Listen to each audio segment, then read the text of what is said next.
नमस्कार, दैनिक shift time में आप सभी का बहुत बहुत स्वागत है। बांग्लादेश यानी आप चर्चाओं में जिस तरह से आप देख रहे हैं बांग्लादेश के किस तरह से हालात हैं कि वहाँ की जनता ने वहाँ की प्रधानमंत्री थी जो उन्हें किस तरह से मजबूर कर दिया इस्तीफ़ा देने के लिए, उन्हें भागना पड़ा और इंडिया में भारत में शरण लेनी पड़ी। वहीं पर उसके बाद हमने विजुअल बताया था किस तरह से लोगों ने उनके घर को लूट मचाई, यानी हर कोई उनके घर के लिए सामान उठाकर जाता नजर आया। वो वीडियो आप तक रहेगा। पर वहीं पर बात करें तो जम्मू में एक बांग्लादेशी महिला को तलाब तिलो पुलिस जो है उन्होंने गिरफ्तार किया। और गिरफ्तार क्यों किया है, पूरा मामला क्या बताना चाहेंगे। वो महिला ने जम्मू के एक लड़के से शादी की और शादी जो थी वो नोटरी के द्वारा की गई थी। चलिए वो उनका व्यक्तिगत मामला, हम इसमें कोई टिप्पणी नहीं करेंगे। शादी करना या ना करना हर एक का अपना मामला है।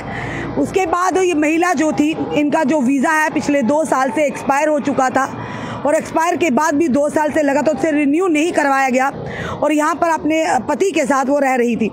उसी के चलते पुलिस ने इन्हें गिरफ्तार किया है फ़िलहाल, क्योंकि जब इनकी छानबीन की कागज़ों की तो पता चला कि इनका वीज़ा जो है 2 साल से पिछले एक्सपायर हो चुका है और फ़िलहाल उन्हें यानी बताया जा रहा है कि उन्हें यहाँ पर रह रहे थे अवैध तरीके से। तो उसी के चलते पुलिस ने जब इन्हें दोनों को, पति और पत्नी को, हिरासत में लिया। और ये भी बताया जा रहा है, जो हम तक खबर आई है, कि फ़िलहाल ये जो शादी थी नहीं, इनकी नोटरी की थी और नोटरी की शादी आप खुद समझते हैं वो मान्यता नहीं रखती है। वहीं पर बताना चाहेंगे आपको कि अब बांग्लादेशी महिला जिनका नाम जोनाकी चिरान पुत्री उकिंद्रेमा निवासी बरुआमारी झिन्नोगट्टी बरुआ बांग्लादेश है और बांग्लादेश की रहने वाली। उनका विवाह जो यहाँ जम्मू के लड़के राकी पुत्र ओंकार नाथ निवासी यानी कि बताना किला जम्मू, बहु किला जम्मू में रहते थे और एट प्रेजेंट जो है बताना चाहेंगे आपको ये मकान जो इनका किराए पर रहते थे, ये पिछले कुछ 2 सालों से यानी कि तलाब तिलो के एक इलाके में रह रहे थे। वहीं पर अगर बात करें तो पुलिस ने एक एफआईआर मामला दर्ज किया है और एफआईआर नंबर है 113/2024 अंडर सेक्शन 14 यानी एक्ट 49 BNS भारतीय न्याय संहिता के तहत एक मामला दर्ज किया और जांच जारी है। और शादी करना ना करना ये उनका व्यक्तिगत राय है। वो दोनों अगर अपनी मर्जी से रह रहे हैं, बालिग हैं, तो उसमें किसी को आपत्ति नहीं। पर हाँ ये ज़रूर कहेंगे कि जिस तरह का माहौल है इस तरह की चीज़ें करना सही नहीं है कि एक वीज़ा अगर आपका एक्सपायर हो चुका है, आप उस वीज़े को रिन्यू करवा सकते थे, उसके बाद आप रह सकते थे। पर बिना एक्सपायर हुए पिछले 2 साल से ये उस वीज़े के साथ रह रहे थे। और ये भी बताया जा रहा है जो शादी के डॉक्यूमेंट जब पुलिस ने खंगाले, पीपी जो कि पुलिस पोस्ट तलाब तिलो की, तो उन्होंने जब खंगाले तो उसमें पता चला कि शादी जो थी वो यानी कि मजिस्ट्रेट के सामने नहीं बल्कि एक नोटरी की शादी हुई है। और उसके बाद जो उनका वीज़ा था उस महिला का, और वहाँ के उनका वीज़ा 2 साल से एक्सपायर हो चुका था। क्योंकि जिस तरह से जम्मू कश्मीर के हालात, अगर ये कहेंगे संवेदनशील हालात ज़रूर कहेंगे, तो अगर उस संदर्भ में देखा जाए तो इस तरह की चीज़ें यानी जो संदिग्ध, जो संदेह पैदा करें, ऐसे ही करेंगे तो पुलिस का शिकंजा कसेगा। अब फिलहाल मामला जो दर्ज हो चुका है, आगे की जानकारी यानी आगे की जांच जारी है।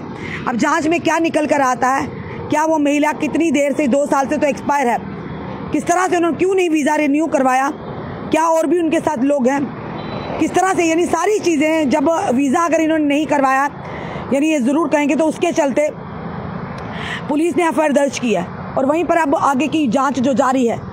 जिस तरह का माहौल है इस तरह की अगर चीज़ें करेंगे तो संदेह होगा, क्योंकि पुलिस लगातार जम्मू कश्मीर के लोगों की सुरक्षा का दायित्व जो है पुलिस पर है और वहीं पर हमारे सुरक्षा बलों पर है। और पुलिस अब कड़ी निगरानी कर रही है। जो भी इस तरह से बाहरी देशों से या राज्यों से लोग आ रहे हैं उन पर कड़ी नज़र रखी जा रही है, क्योंकि जिस तरह का जम्मू कश्मीर में लगातार आतंकवादी घटनाएं हो रही हैं, जम्मू कश्मीर में लगातार क्राइम रेट बढ़ता जा रहा है, अपराध बढ़ते जा रहे हैं। तो ये सारी चीज़ों को मद्देनज़र रखते हुए सिक्योरिटी टाइट कर दी गई है। हर एक के पूरे डाटे को खंगाला जा रहा है। खास करके जो लोग बाहर से आकर यहाँ पर बसे हैं, बाहर से आए हुए हैं काम करने के लिए, उन पर पूरी तरह से नज़र रखी जा रही है। क्योंकि पहले जम्मूवासी भी कह रहे पहले ऐसा माहौल नहीं था। कुछ 1 साल 1.5 साल या यूँ कहें कि धारा 370-35 के एब्रोगेशन के बाद लोगों का, जब बाहरी लोगों का यहाँ पर आना जाना हुआ, उसके बाद लगातार आप देख रहे हैं क्राइम रेट जो इंक्रीज़ हुआ है। तो ये सारी चीज़ें उसी दायरे में आती है कि संदेह के दायरे में आती हैं। अगर वाकई आपने शादी की, वो आपका व्यक्तिगत राय है, शादी करना कोई गलत बात नहीं है, पर उसके बाद शादी की भी एक मान्यता होती है वो डॉक्यूमेंट आपके दस्तावेज पूरे नहीं, पर ये ज़रूर कहेंगे अगर दोनों को आपत्ति नहीं, वो उनकी अपनी व्यक्तिगत राय, पर हाँ जो आपका वीज़ा जो है वो से रिन्यू नहीं करवाया गया, क्यों नहीं करवाया गया, किस संदर्भ में नहीं करवाया गया, किस मकसद से यानी शादी की और यहाँ पर रह रही हैं, क्या उनके और भी परिवार वाले सारे यहाँ पर रह रहे हैं, इन सारी चीज़ों को फिलहाल खंगाला जा रहा है। और ये केस जो है पुलिस पोस्ट जो बताना चाहेंगे आपको, तालाब तिलों में जो चौकी इंचार्ज हैं सोनू चौधरी की अध्यक्षता देखते में हुआ है और वहाँ पर पूरी तरह से खंगाला जा रहा है किस तरह से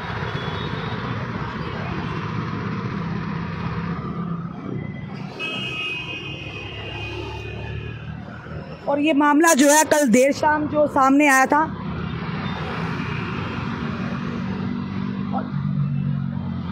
और ये समय बताना चाहेंगे आपको कि महिला जो बांग्लादेश की रहने वाली, उन्होंने जम्मू के लड़के से शादी की है और पिछले 2 सालों से वो यहाँ रह रही थी, पर उनका वीज़ा जो था वो वीज़ा इस समय एक्सपायर हो चुका है।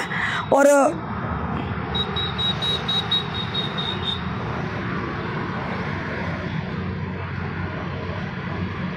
क्योंकि जिस तरह का जम्मू का माहौल है और लगातार आप देख रहे हैं किस तरह से आतंकवादी घटनाएं हो रही हैं, एक चिंता का विषय है। और कोई भी अगर बाहरी राज्य से आता है और इस तरह से अवैध तरीके से यहाँ रहता है, क्योंकि वो चीज़ें भी कहीं ना कहीं संदेह के दायरे में आती हैं, किस वजह से, क्योंकि पूरी तरह से नज़र रखी जा रही, पूरी तरह से सुरक्षा के इंतजाम किए जा रहे हैं, क्योंकि इन चीज़ों पर नज़र रखना भी ज़रूरी है।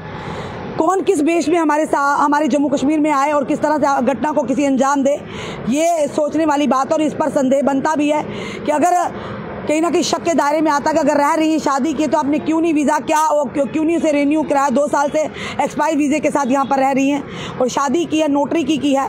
और पुलिस ने जब पूरे तथ्य खंगाले कागजात को देखा गया तो उसके बाद ही खुलासा हुआ कि उनकी शादी जो है सिर्फ नोटरी की हुई है, रजिस्टर्ड मैरिज नहीं हुई है।